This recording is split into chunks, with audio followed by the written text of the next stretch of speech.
sangat luar biasa ya. Isra dan Mi'raj. Biasanya Isra dan Mi'raj itu dibahasnya di bulan-bulan tertentu. Ya, malam-malam hari ini kita kok membedah Isra dan Mi'raj.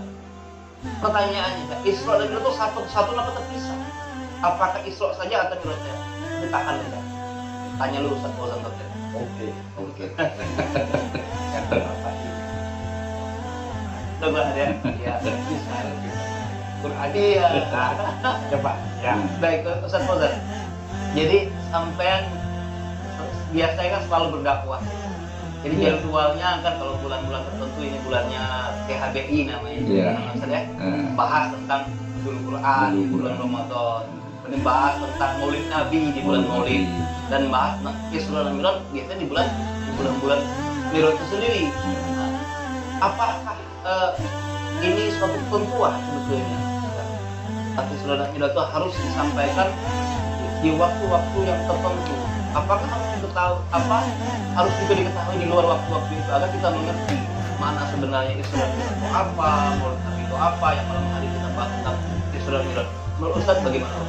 Ya, sahabat Facebook dimanapun kita berada, saya hampir 14 tahun ceramah di Isra Mi'raj, Nuzul Quran, Maulid Nabi, Tahun Baru Islam. Kalau kita lihat dalam susunan dari Isra Mi'raj, ya kan, yang kita biasa peringati, menurut saya ya, itu salah ada dua aja. Salah ada dua lagi. Menurut saya salah, ya kan? Waktunya salah. Menurut saya salah kalau belajar sejarah. Pertama, Isra Mi'raj itu dia harus perintah sholat. Ada orang katakan perintah sholat. Jadi Isra Mi'raj ini pertama kali, ya kan, itu sebelum hijrah Nabi. Sebelum hijrah Nabi dari Mekah ke Madinah. Ketika Nabi hijrah dari Mekah ke Madinah, itu salah satu perintah dari Isra Mi'raj itu diperintahkan, ya kan, untuk bangun kota Madinah. Artinya tahun baru Islam saat ini, ya kan, itu seharusnya sesudah Isra Mi'raj. Artinya sebelum Isra Mi'raj itu kita memperingati Nuzulul Quran atau disebut Lailatul Qadar. Karena berangkaian Lailatul Qadar baru Isra Mi'raj, ya kan. Barulah kita memperingati namanya Maulid Nabi. Kalau Maulid Nabi berarti kelahiran Nabi. Ya kan, kelahiran Nabi, Nuzulul Quran, baru kita bicara Isra Mi'raj, ya kan, baru bicara hijrah Nabi. Nah, dalam susunan ini aja sudah berbeda ya, seperti itu. Jadi artinya perintah puasa, perintah sholat, perintah haji itu setelah Nabi di Madinah, setelah Nabi selepas dari Isra Mi'raj. Ini yang saya lihat dalam bentuk sejarah ya. Sepertaannya.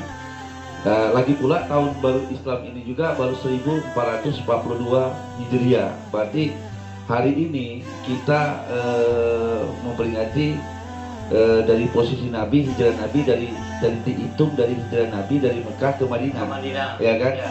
Berarti sebelum Nabi itu belum tidak dihitung itu sebenarnya.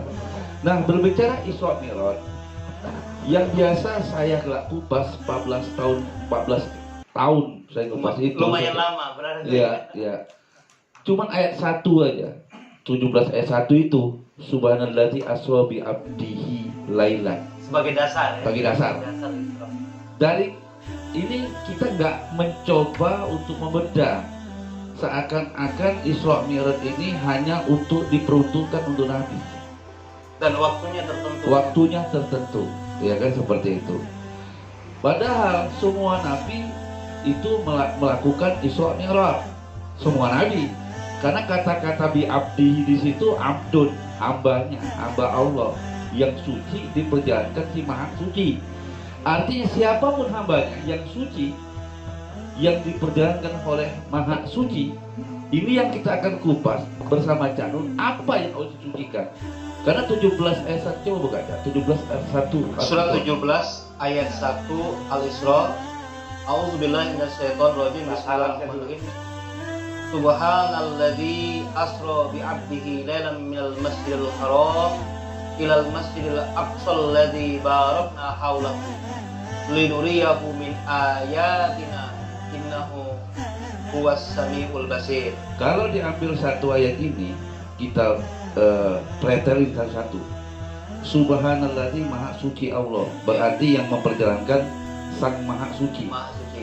Bi abdihi Isra, hamba yang suci pasti. Ya. Kita nanti kupas yang suci itu apa? Jasadnya pakai air wudhu terus, apa ruhnya, apa jiwanya. Ini out bedah ini. Nanti Cak Nur yang bedah. Menarik sekali. Ya kan? Nah yang kedua, diperjalankan, bukan berjalan, diisrokan, diperjalankan. Yang ketiga, Masjid Haram, Masjid Aqsa.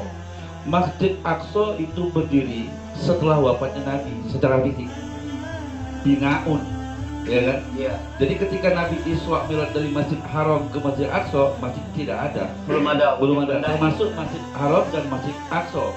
Yang ada Ka'bah, benar, itu Ka'bah sudah ada sebelum Nabi Muhammad SAW sudah ada Ka'bah. Saya nggak ngerti Ka'bahnya apa dimaksud Masjid Haram.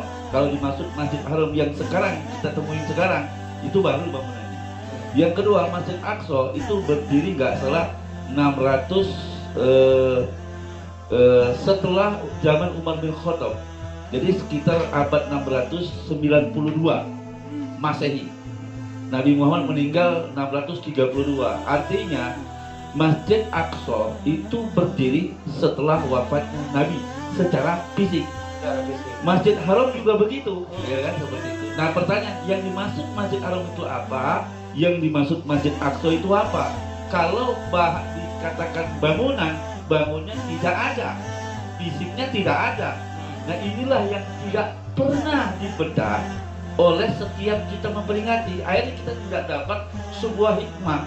Akhirnya ketika bicara abdi ditutupin hanya nabi-nabi tok yang bisa diperjalankan Allah. Setelah nabi tidak ada lagi, hamba manusia siapapun nggak bisa berjalan seperti ini. Inilah pentingnya malam ini kita bicara ini. Yang dimaksud Isra. Nah Mi'rajnya nggak pernah suatu dalil. Saya sampaikan 14 tahun yang lalu saya nyampaikan itu gitu. 14 tahun lalu dari tahun 97 sampai 2008 saya bingung, kita memperingati Isra Mi'raj, Mi'rajnya kemana? Kok para kiai nyampaikan, saya sendiri nyampaikan waktu itu cuman ayat 17:1 aja. Mi'rajnya kemana ini? Naik ke atas, Mi'raj naik mana? Ke atas, nggak pernah dibedah ini, nggak pernah dikupas. Nah alhamdulillah malam hari ini kita dibuka oleh guru sahabat, ya kan, Cak Nur, ya kan.